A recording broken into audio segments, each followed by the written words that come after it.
다시 한번 인사드리겠습니다. 안녕하셨습니까? 예, 방금 소개를 받은 저는 서울 상계 모임에서 96년부터 모임을 시작해서 지금까지 섬겨오고 있는 차광선 형제입니다.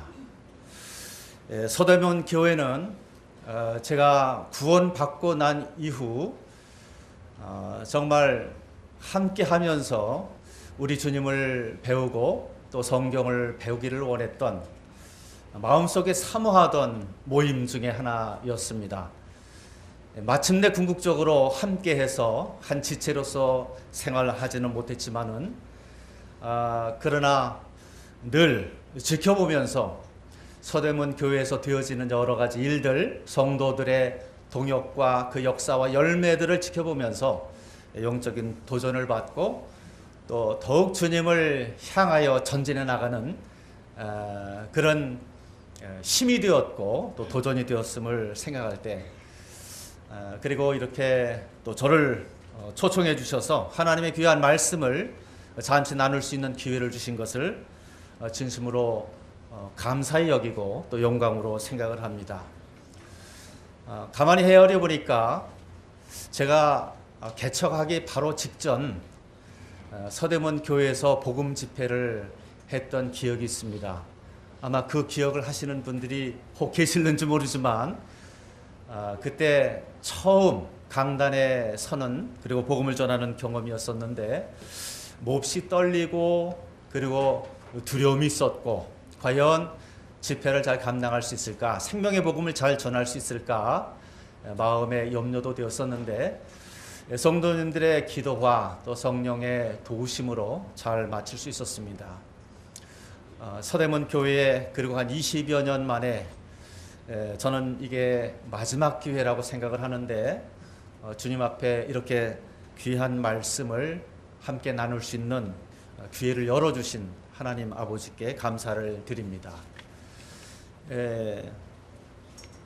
4시간 나누게 될 주제는 주님의 다시 오심을 사모하라 하는 주제입니다.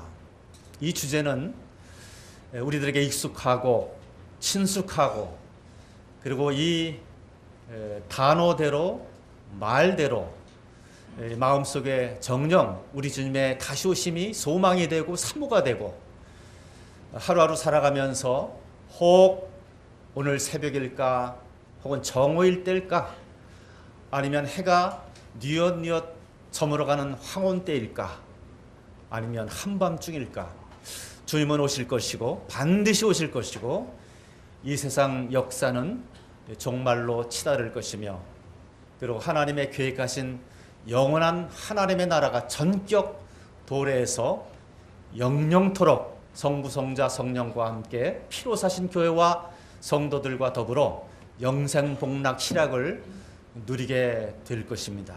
그러니 이 날이 얼마나 사모되는지 모르겠습니다. 성령께서 저희를 도와주시고, 어쩌면 늘상 알고 있는, 그래서 영적인 면으로 보면 진부할 수 있는 이 주제가 혹여 우리 성도님들 마음속에 깊은 영혼의 도전과 감동으로 이어져서 혹시 지금까지 나태한 삶을 살았다면, 그리고 여러 가지 일들에 얽매여서 주께서 맡겨주신 그 일에 충성하지 못했다면, 분초를 아껴 주님께 신명을 바쳐서 다 드리는 삶이 되지 못했더라면, 아무쪼록 이번 기회를 통해서 심령이 새롭게 되어서 정말 임박한 주님의 재림을 앞두고 온 생애를 불살라서 주와 복음을 위해서, 피로 사신 교회를 위해서, 하나님의 영원한 나라를 위해서, 우리 주님의 영광스러운 이름을 위해서 한 목숨 기꺼이 바치는 저희들과 그런 기회가 되기를 간절히 바랍니다.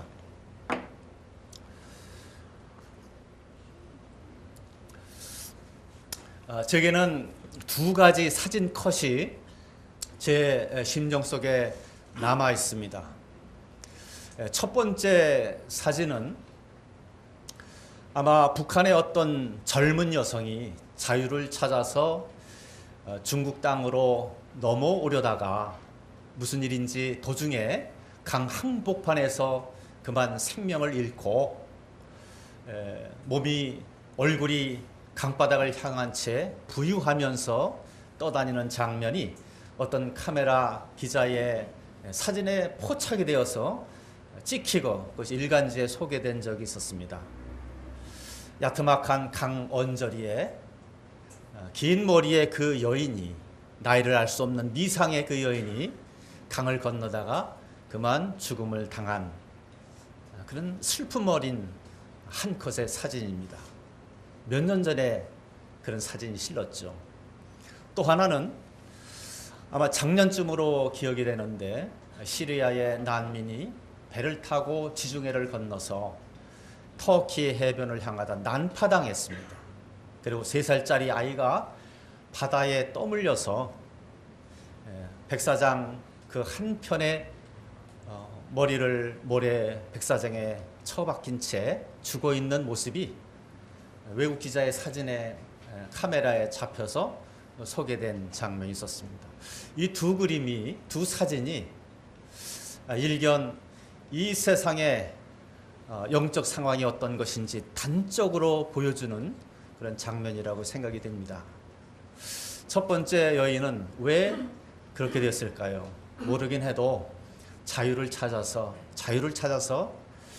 강을 도하하다가 그 뜻을 이루지 못한 채 그렇게 된 것 같습니다. 그 어린아이에 대한 소식이 자세히 실렸는데 그 위로 형이 하나 있었던 모양입니다. 그런데 그 3살 난 아이가 옷을 입은 채 엄마 품을 끝끝내 지키지 못한 채 바닷물에 떠밀려서 백사장에 이렇게 모래를 얼굴에 박고 죽어 있는 것이었죠. 이 소년이 꿈꾸던 것은 무엇이었을까요? 어머니의 그 따뜻한 엄마의 품, 영원한 그 사랑의 품 아닙니까? 아마 이 두 사진이 진리를 찾아서 헤매는 참된 행복을 꿈꾸는 인생들의 한 단면이 아닌가 생각을 합니다.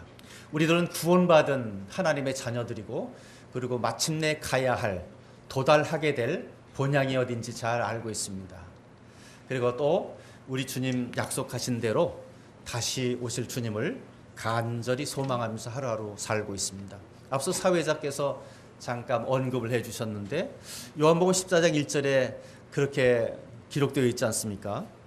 너희는 마음에 근심하지 말라. 하나님을 믿으니 또 나를 믿으라. 아버지 집에는 거할 곳이 많도다. 그렇지 않으면 너희에게 일렀으리라.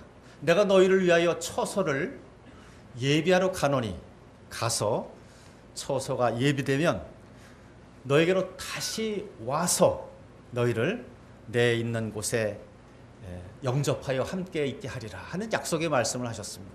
우리 주님은 이 약속의 말씀 때문에 꼭 반드시 오시죠. 우리 소대문 형제님들 자매님들도 이 약속의 말씀에 굳세게 붙들려서 하루하루 주님의 제자로, 또 주님의 이름을 위해서 맡겨진 그 사명을 위해서 성실히 살아오고 계시다고 믿고 있습니다. 또 한 말씀은 우리 주님께서 부활 승천하실 때 갈릴리 그 바닷가에서 승천하실 때 사도행전 1장 10절에 이렇게 기록하고 있죠. 우리 주님께서 올라가실 때 제자들이 자세히 하늘을 쳐다보고 있는데 흰옷 입은 두 천사가 이렇게 말합니다. 갈릴리 사람들아, 너희들이 어찌하여 서서 하늘을 쳐다보느냐. 너희 가운데서 하늘로 올리우신 그 예수는 하늘로 올라가심을 본 그대로 다시 오시리라. 이 약속의 말씀이죠. 이 말씀을 굳세게 믿고 있고, 이 말씀이 언제 실현이 될 건가 사모하면서 하루하루 기다리고 있습니다. 지금 주제에 관한 말씀을 드리고 있는데요. 다시 오심, 재림, 그렇습니다. 이것은 확실한 현실이 될 것입니다. 현재의 일이 될 것입니다. 불언간에 이루어질 확실하고도 분명한 대역사가 될 것입니다. 다 기다리고 계시지요? 가만히 생각해 보면 이렇더라고요. 정말 먹을 것이 없어서 고통하고 갈등하고 있는 사람이 있다면 비록 마른 반찬이 없는 그 거친 음식이라도 먹을 수만 있다면 좋겠다 하는 음식에 대한 갈급함이 얼마나 큰지 몰라요. 그런데 배부르고 넉넉하면 먹고 싶은 생각이 별로 없죠.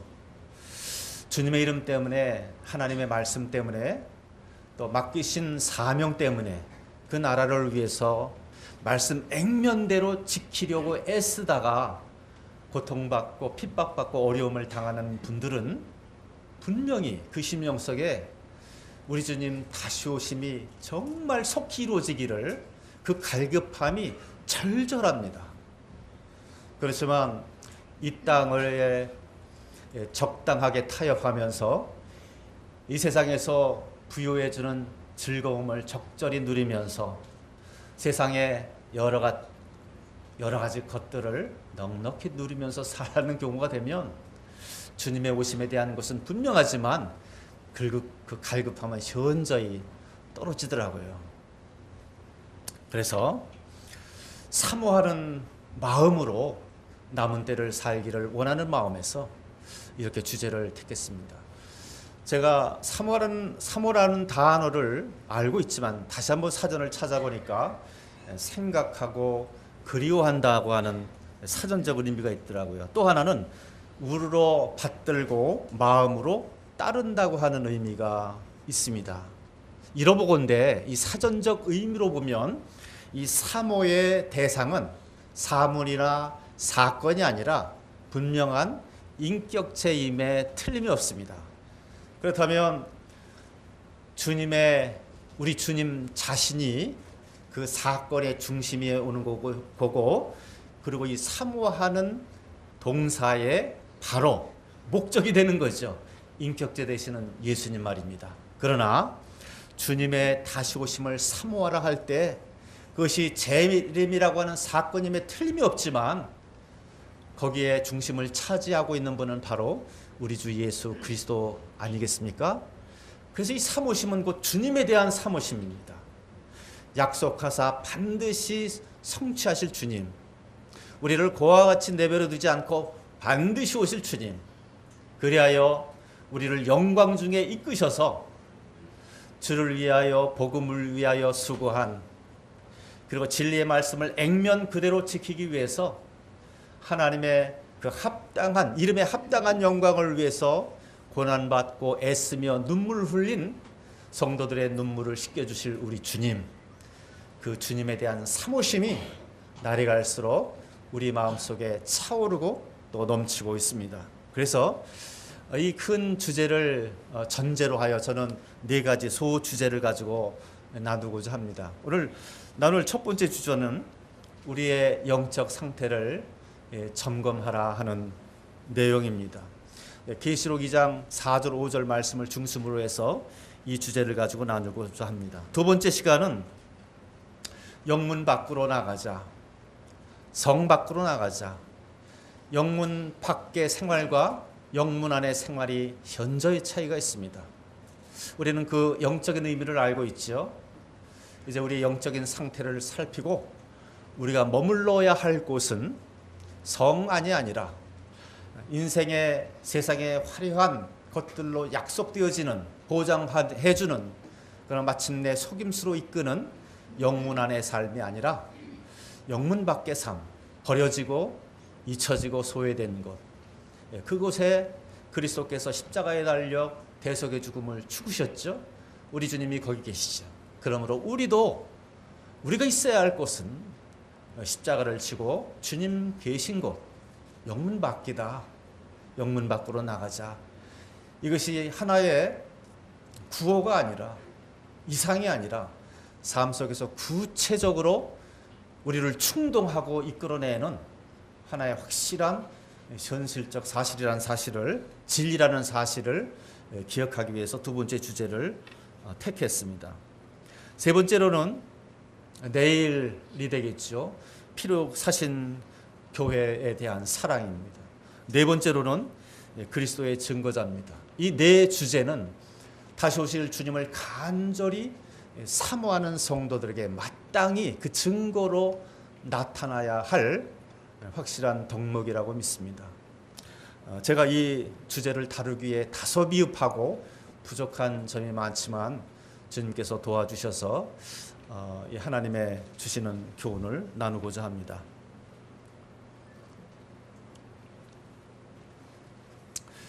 내일 해당되는 주제 때 말씀을 드리겠습니다만은 저는 1996년에 교회를 개척해서 두 가정이 시작해서 지금까지 이루고 있습니다. 20년이 훌쩍 지났습니다. 그리고 저희 삶을 돌아보게 되었습니다. 이제 주님 앞에 서게 되면 주님께서 저를 향한 평가는 어떠하실까? 참 궁금했어요. 나의 삶이 어떻게 드러날 것인가? 우리 주님이 어떻게 평가할 것인가? 과연 충성된 종이라고 수고했다고 칭찬해 주실 것인가? 아니면 보다 더 주님 앞에서 제가 회개의 눈물을 흘릴 것이 더 많을 것인가? 참 궁금했습니다. 우리 사랑하는 형제님들은 어떻습니까? 지금까지 살아오신 구원받고 난 이후의 삶의 성적표가 어떻습니까?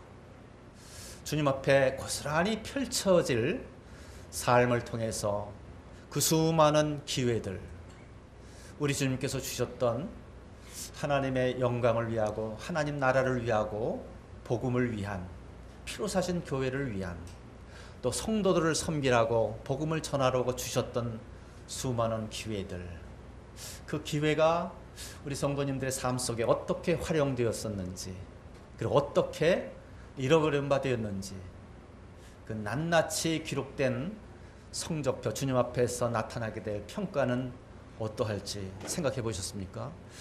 제가 생각해 볼 때 참 마음이 무거웠습니다. 회개하고 돌이키면서 내린 결론은 이것이었죠. 주님, 지나간 시간들은 어떻게 할 수 없고 또 지나가버린 기회들은 어떻게 할 수 없지만, 그러나 주님 내년에 오실지 한 달에 후에 오실지 6개월 안에 오실지 모르지만 그 남겨진 날들만큼만은 정말 후회 없이 정말 주님이 기뻐하시는 그 열매들을 맺는 삶이 되게 해 주십시오. 그런 삶으로 남은 생애를 채우고 싶다, 그런 생각을 가졌었습니다. 아마 우리 사랑하는 형님들도 같은 생각이라고 여겨집니다. 형님들의 진정한 현재 시간의 영적인 모습은 어떻습니까?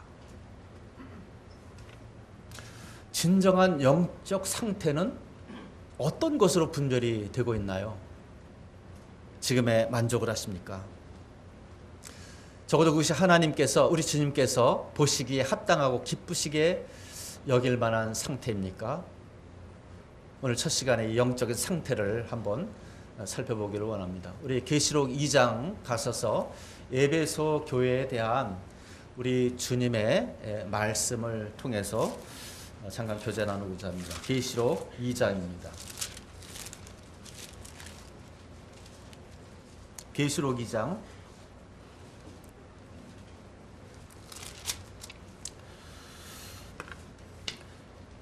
네, 4절 5절 같이 한번 봉독을 하겠습니다. 4절 5절입니다. 시작. 그러나 너를 책망할 곳이 있나니 너희 처음 사랑을 버렸느니라. 그러므로 어디서 떨어졌는지 생각하고 회개하여 처음 행위를 가지라. 만일 그리하지 아니하고 회개하지 아니하면 내가 네게 가서 내 촛대를 그 자리에서 옮기리라. 물론 이 말씀은 에베소 교회에 대한 우리 주님의 평가, 칭찬과 책망입니다. 교회에 관한 것이죠. 그렇다고 해서 부분적으로 우리 개인적인 삶에 적용한다고 해서 크게 본문에 지향하는 가르침에서 이탈하지 않으리라고 생각됩니다. 중요한 것은 우리 자신을 살펴보는 데 있는 것이죠. 여기 에베소 교회의 주님에 대한 평가와 책망은 처음 사랑을 버렸다는 것입니다. 교회가 그렇다는 거죠. 그렇다면 개인적으로 보면 우리 개개인의 삶은 어떨까요? 처음 사랑이란 무엇이겠습니까?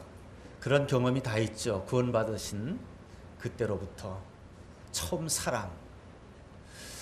제가 예수님을 만나고 구원받고 난 이후에 점점점 사랑의 의미를 깊이 있게 또 그 넓이를 그 크기를 깨달아가면서 참 이 사랑은 아버지 하나님의 사랑은 십자가를 통해서 나타난 사랑은 참 고귀하고 참 따뜻하고 뜨겁고 아름답구나 생각을 했습니다. 그리고 저는 그런 사랑으로 남은 생애를 살아야겠다 하는 생각을 했습니다. 구원의 첫사랑은 참 뜨거웠습니다. 그리고 그때 마음은 이제 내 생애는 온전히 주와 복음을 위해서 살아야 되겠다. 주님의 이름을 위해서 하나님의 나라를 위해서 전적으로 드리는 삶이 되어야 되겠다 할 만큼 참 이 뜨거운 심장에 하나님의 사랑으로 불타올랐습니다. 우리 모두의 경험이지요. 그러나 삶의 여러 날들을 지나면서 신앙생활을 하면서 이 사랑이 조금씩 식어져가는 것을 알게 되었습니다. 그리고 그 의미를 정확히 알고 있지만 어느새 제 마음속에 아슬하게 식어져 있는 상태로 남겨져 있다는 것을 발견하고는 깜짝 놀라게 되었습니다. 또 이것이 아닌데 하는 생각을 하게 되었죠. 이 계시록 2장 이 말씀을 보면서 처음 사랑을 버린 에베소 교회에 대한 책망이 곧 저에 대한 책망으로 받아들여졌습니다. 이 사랑을 잃어버렸다는 것처럼 슬픈 일이 없지 않습니까? 우리가 무엇을 해도 이 사랑으로 하는 것이고 복음을 전하든 예배를 드리든 봉사를 하든 그 사랑을 입은 그 힘으로 하는 것인데 이 사랑이 식어져 버렸으니 전도를 해도 예배를 드려도 성도들을 섬겨도 교제를 해도 식어버린 사랑으로 하는 것이니 참 그것이 무슨 의미가 있겠나 생각을 하게 되는 것이었죠. 그런데 5절에서 보시는 것처럼 어디서 떨어졌는지를 생각하라고 주문하고 있습니다. 어디서 떨어졌는지, 있어야 할 자리가 어딘지, 원래 보존되어야 될 상태가 무엇인지, 잃어버리지 말아야 될 그 사랑 그 자체가 어떤 것인지, 어디서 떨어졌는지 생각해 보라고, 살펴보라고 우리에게 권면을 하고 있습니다. 그리고 처음 행위를 가지라고, 그리고 회개하지 않으면 촛대를 옮기겠다고. 교회에서 촛대를 옮기는 것처럼 심각한 문제가 없죠. 그러나 우리 각 개인에게 우리 주님이 구원받을 때 구주와 주님으로 와 계십니다. 우리에게 있어서 그 사랑이 식어져 버리면 도대체 우리가 구주와 주님으로 모시고 섬기는 그 주님은 어떻게 되시는 겁니까? 제가 이런 생각을 합니다. 요한계시록 3장에는 3장 20절 말씀을 잘 기억하죠. 복음 전할 때 증거하는 말씀이잖아요. 자주. 볼지어라 내가 문 밖에서 두드리노니 누구든지 내 음성을 듣고 문을 열면 내가 들어가서, 이 말씀을 잘 아실 것입니다. 구원받지 못한 상황으로 그렇게 그 말씀들을 잘 사용하지요. 그런데 본디 참된 교회는 예수께서 구주와 주님이 되셔서 빛으로, 영원한 빛으로 좌정하고 계시는 것이 아닙니까? 촛대로 표현되고 있는데 만약에 촛대가 옮겨진다면, 하나님의 말씀이 사라진다면, 주님께서 더 이상 구주와 주님으로 대접받지 못한다면 그것처럼 슬픈 일이 어디 있겠습니까? 우리 마음에 영접되셨던 우리 구주와 주님이 우리들의 나태와 세상 사랑하는 그것 때문에 주님께서 주님으로, 구주와 주님으로 대접받지 못하시고 마치 쫓겨난 것과 같은 상황이 된다면 이것처럼 비참하고 슬픈 상황이 어디 있겠습니까? 교훈이라는 것이 뭔가요? 우리는 이 말씀을 통해서 우리가 어떤 자세로 살아야 할 것인지에 대한 교훈을 확실하고 분명히 받을 수 있다고 생각합니다. 그래서 시편 26편 2절에 보면 여호와께서 나를 살피고 시험하사 이런 말씀이 나옵니다. 하나님께서 우리 각자의 심령을 살피고 계시죠. 통촉하고 계시죠. 우리 자신도 우리 자신을 살펴봐야 됩니다. 내가 어디서 떨어졌는지, 내가 어찌하여 이 첫사랑을 잃어버렸는지, 왜 이렇게 싸늘하게 식어져 버린 잔재만 남았는지, 그토록 하늘이라도 찌를 것 같은 열정은 어디로 갔는지, 내 목숨을 단박에 바쳐서라도 주와 복음을 위해서라면 내 자신을 드리겠다고 하는 그 각오와 확신과 결단은 다 어디로 갔는지, 이런 점을 살펴보게 되는 것이죠.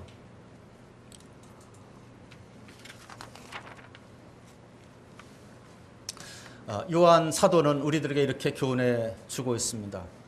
이 세상이나 세상에 있는 것들을 사랑하지 말라고 말이죠. 그것을 사랑하게 되면 아버지의 사랑이 그 속에 있을 수 없다는 거죠. 우리는 세상을 결코 사랑할 수 없는 자들입니다. 그런데 사도에 의하면 우리의 신앙이 약화되고 우리가 주의하지 않게 되면 또다시 미혹받아서 우리 주 예수 그리스도를 거절하고 십자가에 못 박았던 그 세상을 향해서 마음을 열게 되고 또다시 사랑을 하게 된다는 것이죠. 사도 바울은 디모데에게 쓴 글에서 돈을 사랑함이 일만하게 뿌리가 된다고 경고를 하고 있습니다. 돈은 참 필요하고 좋은 것이지만 그러나 이것이 우리들에게 와서 우리들의 마음을 미혹해서 우리 주님이 있어야 할 자리, 주님이 계셔야 할 자리를 빼앗고 그것이 차지하는 경우가 있습니다. 성경은 여러 인물들을 통해서 우리에게 교훈을 주고 있습니다. 창세기에 등장하는 롯의 처를 생각해 보면 천사는 결코 뒤를 돌아다 보지 말라고 경고한 적이 있습니다. 그러나 롯은 어떻습니까? 그 멸망의 도성을 빠져나오다가 뒤를 돌아다 봤습니다. 그리고 소금 기둥이 되었습니다. 소금 기둥은 어떻고 돌 기둥이라면 또 어떻겠습니까? 중요한 것은 그것으로서 롯의 처의 생애가 생명이 끝나버리게 되었다는 것 아니겠습니까? 그렇다면 롯의 처는 왜 세상을 돌아봤을까요? 그가 살던 도성을 왜 뒤돌아봤을까요? 무엇이 미련이 남아서? 아마도 그가 그 도성에서 힘쓰고 애써서 읽어놓았던 그 여러 것들에 대한 아쉬움 때문에, 미련 때문에 돌아봤던 것 같습니다. 그것이 죄악이라는 것이죠. 그래서 그것이 심판받을 일이라는 것이죠. 아간의 범죄를 아시죠? 신할산 외투가 탐이 나서 그것을 훔쳐서 감춘 그 사람 말입니다. 나오미의 경우는 어떤가요? 그가 남편이 있고 또 아들이 있었습니다. 두 아들이 있었습니다. 그렇지만 왜 그 복음의 도성을 떠나서, 복된 도성을 떠나서 이방 땅으로 갔을까요? 미래에 대한 두려움, 장래에 대한 두려움 때문이 아니었을까요? 우리는 이거와 같이 세상에 마음을 두었기에, 하나님을 온전히 의지하지 못하였기에 하나님의 축복을 저버리고 그리고 하나님의 심판 속으로 들어갔던 여러 인생들의 모습을 살펴볼 수가 있습니다. 사도 바울은 선줄로 생각하는 자는 넘어질까 조심하라 말씀하고 있습니다. 영적으로는 바닷가 같은 상황인데, 영적으로는 참 헐벗은 것 같은 상황인데, 그러나 착각을 하고 있습니다. 무엇을 다 이룬 것처럼, 다 성장하고 성숙한 것처럼, 이미 받아야 할 것을 다 받은 것처럼, 이제 하나님 앞에 더 연단되거나 성장될 필요가 없을 만큼 다 충족된 것처럼 그렇게 자만하고 있습니다. 선줄로 생각하는 자는 넘어질까 조심하라 하는 것이죠.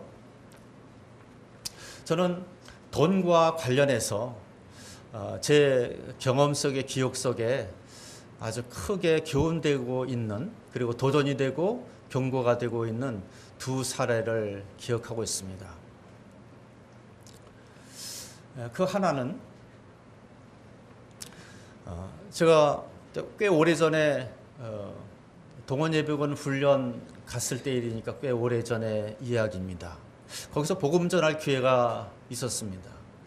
그리고 텐트에 들어와서 쉴 때에 바로 옆에 있던 훈련 참가자가 이렇게 제게 말하는 것이었습니다. 당신이 누군지는 모르지만 제게는 교회 나가지 않는 이유가 있습니다. 이렇게 말을 걸더라고요. 제가 호기심이 생겨서 그래 그 이유가 뭡니까? 하고 질문을 했어요. 자기가 초등학교 2학년 때 친구를 따라서 교회를 간 적이 있었는데 그 간 첫날 목사님인지 누군지는 모르지만 헌금 시간이 되었는데 내일 헌금이 없어서 주저주저하고 있었는데 그분이 이렇게 한마디 하더라는 것이죠. 오늘 내일 헌금 돈이 없다면 다음에 꼭 준비해 와서 내거라 하는 말이었습니다. 이 아이는 그것이 너무 개인적으로 이런 생각을 들게 했다는 거예요. 교회라고 하는 것은 돈을 내야 하는 것이구나. 그리고 다시는 교회에 발을 들여놓지 않았다고 그렇게 말을 했습니다. 헌금이 그 한 소년의 마음에 그와 같은 방식으로 역사하고, 물론 사탄이 역사했겠죠. 그렇게 해서 교회는 갈 곳이 못 된다고 생각할 만큼 거부감을 갖게 만들었던 거죠. 그때 제게 그렇게 말을 해준 훈련병의 동원예비군의 나이는 30대 후반 중반이었던 것 같아요. 그러니까 그에게 있어서 국민학교 초등학교 2학년 때여서 그 일이 있었다면 상당히 오랜 후에까지 그것이 못 박혀 있는 것 아니겠습니까? 또 하나는 몇 년 전의 일입니다. 공장에서 일할 기회가 있었는데 제가 나이 많이 드신 그 직원분에게 복음을 전했습니다. 그런데 그분이 역시 아주 극한적인 반대하는 모습을 보이더라고요. 그 반응이 참 못 볼 것을, 상대할 수 없는 사람을 상대하는 것 같은 반응으로 보이게 참 놀랐죠. 복음을 이렇게 거절하는가 싶었어요. 그러면서 하는 얘기가 자기가 20대 중반 때 친구를 따라서, 이 사람도 친구를 따라서 서울 강북 쪽에서 제일 크다라고 하는 큰 교회에 참여할 기회가 있었다고 하는데 그곳에서 이런 사실을 목도했다는 거예요. 그 사실이 뭐냐면 뭐 지시사님인지 목사님인지 전도사님인지 모르겠는데 어떤 시간이 되니까 명단을 가지고 나와서 이렇게 발표를 하더라는 겁니다. 아무개 집사님 100만 원 헌금합으로 하기로 작정을 하셨는데 아직까지 헌금을 안 하셨습니다. 가능한 한 빨리 내주시기 바랍니다. 이런 광고를 했다고 이 양반이 나한테 얘기하는 거였어요. 그래서 아주 치를 떨듯이 말하면서 내가 그걸 보고는 교회는 죽어도 가는 곳은 아니겠구나 생각을 했더라는 거죠. 그러면서 복음을 전하는 제게 투사하듯이 상대하지 못할 인간을 상대하는 것 같은 반응을 한 1년 6개월을 보여줬습니다. 끝끝내. 이 두 가지 사건을 말씀을 드렸는데 헌금이죠. 공통점은 헌금, 돈. 참 묘하다는 생각을 했습니다. 우리 주님께서 이 돈에 관해 말씀을 하실 때 이 돈을 이 땅에 쌓아두지 말고 하늘나라에 쌓아둬라. 거기서는 도둑도 들지 않고 좀도 슬지 않고 훔쳐갈 자가 없다. 이렇게 말씀을 해주셨습니다. 돈은 참 필요한 것입니다. 열심히 벌어서 자녀들 양육하고 먼저 하나님 앞에 드리고 또 가난한 사람을 위해서 구제하고 얼마나 요긴하게 쓰입니까? 그렇죠? 그러나 이것이 사단이 역사하고 성도들 마음속에 크게 자리 잡고 되게 되면 우리가 가졌던 그 신앙을 얼마든지 버릴 만큼 무서운 존재로 돌변을 합니다. 저희 교회 개척 초기에 다단계 때문에 큰 홍역을 치룬 적이 있습니다. 제가 그래서 다단계에 대한 연구를 그때 하게 되고 12쪽짜리 논문을 하나 쓰게 됐었습니다. 그런데 참 그 사례를 중에 인터넷에 올라온 그 집사님의 글을 보니까 이런 내용이 있더라고요. 그는 6개월 동안에 500만 원을 다단계 하면서 잃어버렸다고 기록하고 있습니다. 그런데 그가 500만 원을 잃었지만 이제 6개월 만에 중단하게 된 이유는 이것 때문입니다 라고 하고 글을 쓰고 있는데 그것이 제 눈에 확 띄었습니다. 뭔가 했더니 그것은 이것이었어요. 다단계에 그 가르치는 바 그 내용들에 몰입되다 보면 결과적으로 우리 하나님, 우리 주님이 자리하셔야 될 그 자리에 다단계가 자리하게 되더라. 다단계를 통해서 이루게 될 뭐 다이아몬드급, 에메랄드급이 됐을 때 찾아오게 되는 그 수입, 그것에 미혹되게 되면 궁극적으로 우리 주님이 계셔야 할 자리, 하나님이 계셔야 될 그 자리를 다단계가 차지하더라. 그러면서 그는 이런 결론의 글을 쓰더라고요. 만일 이 글을 읽는 분들 중에 크리스찬이 있다면, 그리고 그가 다단계를 하는 분이라면 당장 그만두십시오. 이런 글을 읽은 적이 있습니다. 우리가 성도입니다. 성도는 무엇이죠? 우리 아버지 하나님께서 피로, 아들의 피로 사셔서 성별하셔서 자기 백성 삼은 자들 아닙니까? 그리고 이 땅 위에서 구별되어서 하나님의 영원한 나라를 본향 삼는 자들 아닙니까? 우리 주님이 말씀하셨어요. 세상이 너희를 미워하거든 먼저 알 것은 세상이 너희들 먼저 나를 미워하고 핍박하고 쳐버렸다는 사실을 잊지 말라, 이렇게 말씀을 하셨어요. 그러므로 성도는 당연히 세상으로부터 환영받지 못하고 대접받지 못하고 핍박당하고 거절당합니다. 돈은 중성이라고 합니다. 근데 사탄은 넉넉히 돈을 가지고 성도들의 마음을 빼앗고 성도들의 생각을 빼앗고 신앙의 전부를 빼앗으려 하지요.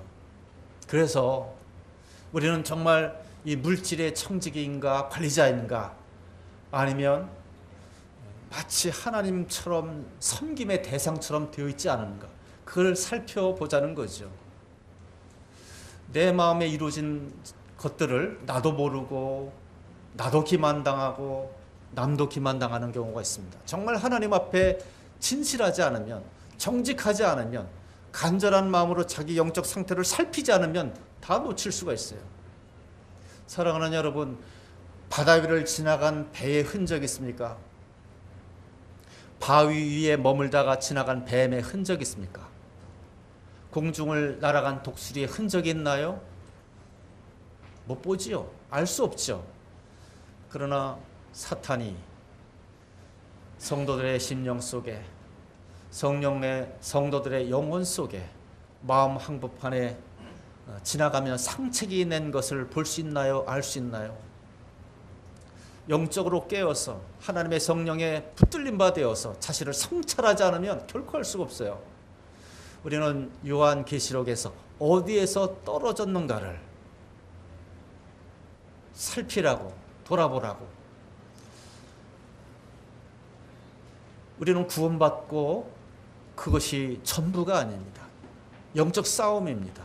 영적 싸움의 한복판에 있어요. 치열한 싸움이요. 가만히 있으면 망합니다. 가만히 있으면 떠내려가요. 부단한 영적 싸움이 전개되어야만 해요. 우리가 살아있어야 돼요. 그렇지 않으면 내 안에 무엇이 스쳐 지나갔는지, 사탄의 어떤 상체기를 냈는지, 죄의 어떤 죄를 뿌리고 갔는지 느끼지도 못하고 분별될 수도 없다고 하는 사실이죠. 그래서 우리 영적 좌표를, 영적 상태를 살펴보라는 겁니다. 내 마음이 온갖 세상에 가 있다는 것을 누가 말씀해 주나요? 우리는 언필징 주님 사랑하고 주님 예배하고 성도 섬기고 교회에서 봉사하고 사랑의 수고를 하고 또 합니다. 그런데 온간에 우리 심령이 세상에 기울어져 있고 세상을 환영하고 세상에 물들어 있는 사실도 모른 채 정상적으로 하고 있다고 생각을 하고 있는 겁니다. 선줄로 생각하는 거죠. 선줄로. 제가 오늘 어떤 형제님께 우리 구원받고 침례받은 성도님 수가 얼마나 됩니까? 하고 여쭤봤더니 300명에서 뭐 넘는다고 말씀을 하셔요. 제가 청년 때 다니던 섬기던 노량진이 그 당시 최고로 큰 모임이었습니다. 제가 그때 경험을 해요. 제가 청년 때 지방 모임을 방문한 적이 있습니다. 다른 청년들하고. 누군가가 제게 질문했습니다. 형제님은 어느 모임이세요?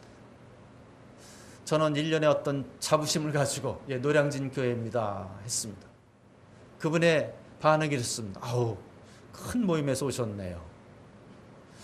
그런데 문제는 제게 있었어요.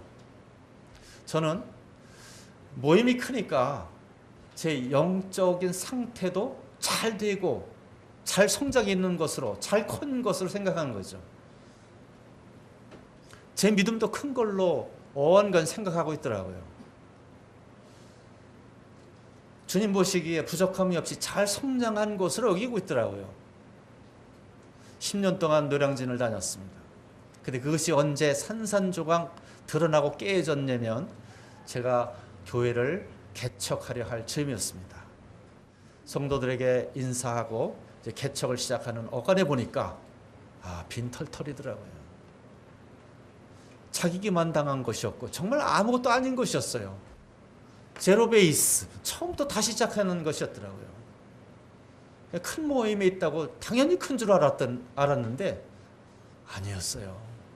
바닥이었고 쭉정이뿐이었고 빈털털이었어요. 누가 나를 속인 거지? 왜 기만 당했던 거지? 참 기가 막혔어요. 이럴 수 있는가? 그래서 영적 상태를 분별해 보는 것은 끊임없이 지속적으로 항상 되어져야만 하는 일이라는 생각을 하게 되었습니다. 이번 주제가 주 예수 그리스도 재림을 사모하라입니다. 사건이 아니고 핵심이 주님이에요. 주님 사모하는 거예요. 근데 정작 생각은 그렇고 마음은 그런 것 같은데 실상이 아닐 수 있다는 거죠. 이게 문제라는 거죠. 이게 언제 드러나겠습니까? 이것이 드러나면 어떤 반응을 보이시겠습니까? 누구한테 속았다고 말씀하겠습니까?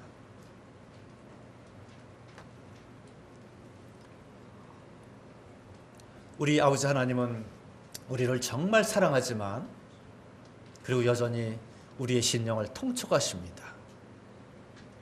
우리를 사랑하시기에, 우리를 도우시기 위해서 우리도 우리 자신을 살피고 돌아봐야 됩니다. 제가 이것을 제 개인적으로 실감나게 해주는 하나의 경험을 좀 말씀을 드리려고 합니다. 제가 개척하기 전에 공무원이었고 제 아내는 은행원이었습니다. 강원도 전도 여행을 통해서 부르심을 입은 후에 우리 부부는 기도하면서 이 모임 개척을 위해서 둘 다 사직하기로 결정을 했습니다. 그리고 전적으로 도우시는 주님만 의지하기로 했습니다. 96년도에 그렇게 했습니다. 자녀들을 키우면서 그동안 생각지 않았던 문제가 발생을 했습니다. 아이들을 학원에 보내고 뭐 이것저것 하다 보니까 돈의 용처가 많이 생기는 거죠. 그래서 부부가 집안일을 돕는 가사 도우미 일을 하게 됐었어요. 어떤 의사분의 집에 가서 일하게 됐어요. 그런데 비싼 예물 시계가 어느 날 없어졌다고 하더니 우리 부부를 절도죄로 신고를 했어요. 고발을 했어요.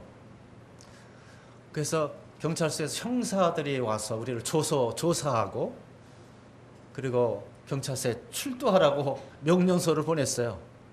절지의 부부가 피의자가 되어서 형사 앞에 끌려가게 됐습니다. 그때 거짓말 탐지기를 처음 봤어요. 거짓말 탐지기. 조사관이 이렇게 말하는 것이었습니다. 우선 본격 거짓말 탐지기를 작동시키기 전에 한번 실험을 해봐야 되겠습니다. 그러니 1부터 10까지, 10가지 숫자 중에 한 가지 숫자를 생각해 두십시오. 정하십시오. 정했습니까? 예, 정했습니다. 그랬죠. 뭐 하나라고 하니까 하나 정했지요. 그분한테는 말 안 하고 이제 3자를 택했어요. 그러면서 그 조사관이 이렇게 말하는 것입니다. 내가 질문할 때마다 당신은 이렇게 대답해야 됩니다. 아닙니다. 라고 대답해야 된다는 거예요. 전부 아닙니다. 그리고 질문이 시작되는 거죠. 1번을 선택했습니까? 아닙니다. 아닙니다. 하라 그러니까 아닙니다라는 거죠. 두 번째, 2번을 선택했습니까? 또 질문하더라고요. 아닙니다. 그다음에 세 번째, 제가 마음에 정한 거잖아요. 숫자 3. 세 번째가 됐어요. 짧은 순간인데 여러 가지 생각이 막 스치는 거예요. 막 내가 3이라고 한 걸 생각만 하는데 이 사람이 알 수는 없고 탐지기가 뭘 어쩐다는 건가 이런 생각을 하면 있는데 3자를 택했습니까? 하고 질문하는 거예요. 예 할 뻔하다가 아니요 아닙니다 그랬죠? 아닙니다. 그래서 4번 5번 10번까지 갔어요. 뭐 하자는 건가 했더니 조사관이 3번을 택했죠 그러는 거예요. 그러니까 도대체 나는 그냥 생각만 했을 뿐이고 내 생각, 마음, 내 속에 뭔가 나도 감지하지 못하는 어떤 것을 이 기기가 캐치해서 드러내 보이지 않고서야 어떻게 하냐 이거죠. 짜고 하는 것도 아니고 이쯤 되면 다 불게 돼 있죠, 그죠? 예, 다 불게 돼. 그러면서 질문하는 거예요. 예물 시계를 본 적 있습니까? 막 이렇게 해요.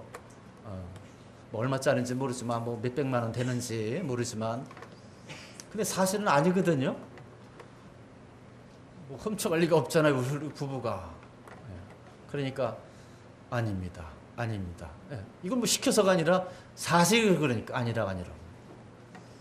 조사가 다 끝난 다음에 이제 그 조사관이 저하고 이제 얘기를 하게 됐는데 옛날에 뭐 했냐, 지금 뭐 했냐, 뭐 이런 얘기해서 뭐 공무원이었다는 얘기, 뭐 전도 여행하다가 부르심을 입은 얘기, 그다음에 또 교회 개척한 얘기 막 이렇게 했죠. 그랬더니 조사관이 저희 꼭 셋째 자간 아버지처럼 생긴 분인데 저한테 하는 말이 사실은 제 형님도 목사님이신데 그러면서 그냥 이건 놔두고 그냥 그런 얘기만 하게 됐었어요.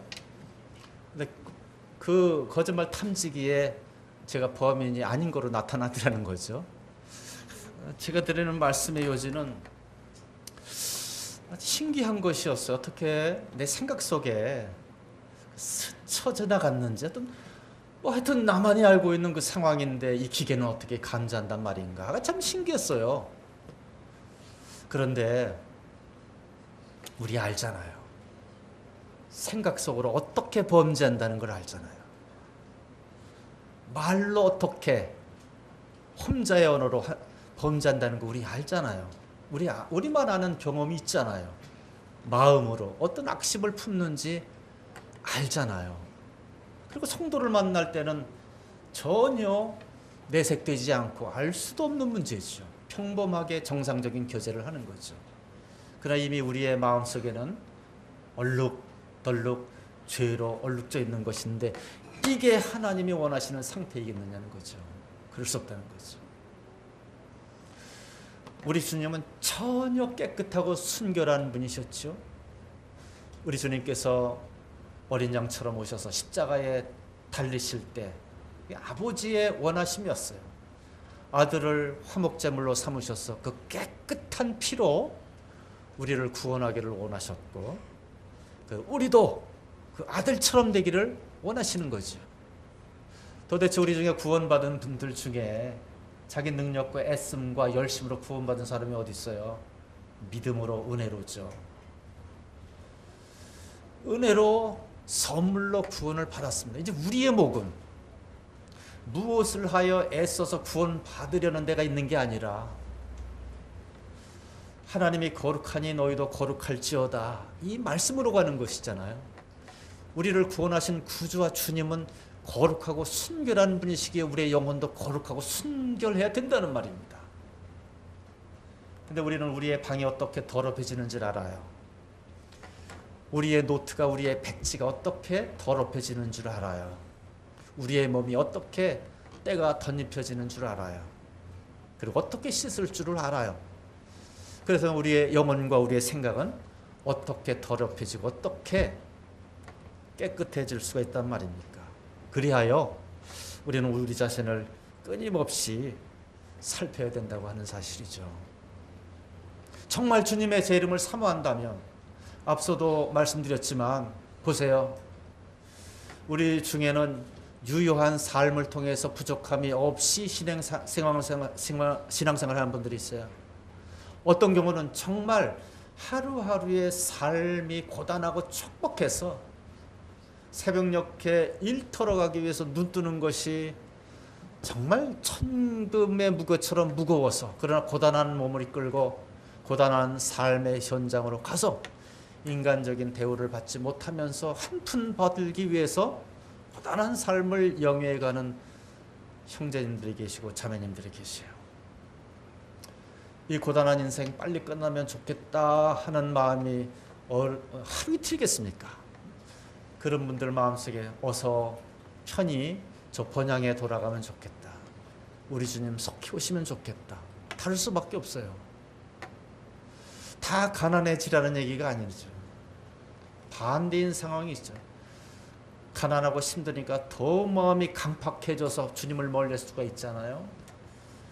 오히려 재물이 많아도 이것은 내 것이 아니다, 나는 청지기일 뿐이다, 전혀 나의 안위를 위해서, 나의 행복을 위해서 쓰라고 주신 것이 아니다 하고 아무도 모르게 선교지에 어려운 사람들을 위해서 얼마나 헌신하면서 그 영혼이 불타오르는 그런 분들도 얼마나 많아요.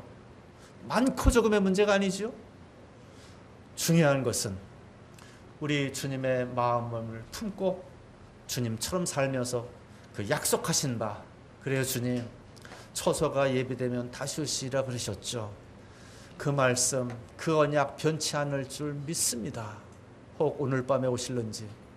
주님, 때로 이 고단한 육체를 생각하면 이 뼈마디 쑤시고 이 모든 근육이 굳어져서 이대로 죽는가 싶을 적에는 주님 그대로 주님 데려가 주시기를 바랄 때도 있어요. 그렇지만 주님 하루를 또 주셨으니 살아내렵니다. 말씀을 붙들고 주의 이름을 부르면서 신앙을, 그 간증을 잃어버리지 않으려 주님께 영광 돌리는 삶이 되고자 오늘도 버티렵니다 하면서 하루를 정말 끈질기게 살아나는 성도 있겠죠? 주님의 오심이, 다시 오심이 얼마나 절절히 기다려지겠어요. 그런 심령으로 회복되자는 것이죠. 숨긴 것이 드러나지 않을 것이 없습니다. 감추인 것이 나타나지 않을 것이 없습니다. 우리의 생각, 우리 마음속에 하나의 티끌도 없이 보혈의 능력으로 깨끗하게 입고 말씀과 기도로 성결하게 되어서 찬송을 부를 때나 예배를 드릴 때나 성도의 교제를 나눌 때나 전도를 할 때나 순결한 우리 주님의 영에 사로잡힌 바 되어서 그렇게 하자는 것이죠. 그래서 우리는 우리 자신을, 우리의 심령을 반드시 살피고 주 앞에 무릎 꿇어야 할 필요가 있습니다. 그러므로 우리의 누더기 같은 옷을 벗어버립시다. 그리스도로 옷 입어요. 이미 그런 그리스도 옷 입었잖아요. 하나님 입혀주셨잖아요. 근데 왜 또다시 누더기 같은 옷을 입으려 하시는 것이냐 이것이죠. 그럴 수 없습니다. 우리의 눈, 안약을 사서 약을 발라야 돼요. 어렸을 때 제 귀병이 많았는데 귀에 고름이 차면 아무것도 안 들려요. 그것도 뽑아내고 약을 발라야 돼요. 그 들어야 돼요. 하나님의 영광을 보고 다윗처럼 그 소원이 되어야 되지 않겠어요? 세미한 음성을 들을 수 있어야 되지 않나요? 그리고 마음을 새롭게 하여 변화되어서 날마다 우리 몸을 산제수로 드려야 되지 않나요? 주님이 우리를 위해서 어떻게 자신을 드렸는데 사도 바울처럼 우리는 우리 몸을 쳐서 또 쳐서 복종시켜야 되지 않을까요? 우리를 사랑하신 아버지 하나님께서 이제도 우리에게 권하시고 계시는 것이죠. 서대문 교회를 사랑하시는 우리 주님이 이제까지 사랑하신 것처럼 이후에도 계속 사랑하심으로 당신의 기쁘신 일을 위해서 교회를, 이 성도님들을 잘 쓰실 것이라고 믿습니다. 아무쪼록 주님의 이 재림에 대한 사모심이 좀 더 뜨겁게 우리 심령 속에 불타오르도록 이 집회를 위해서 계속 기도해 주시면 고맙겠습니다. 첫 시간 여기서 마치겠습니다.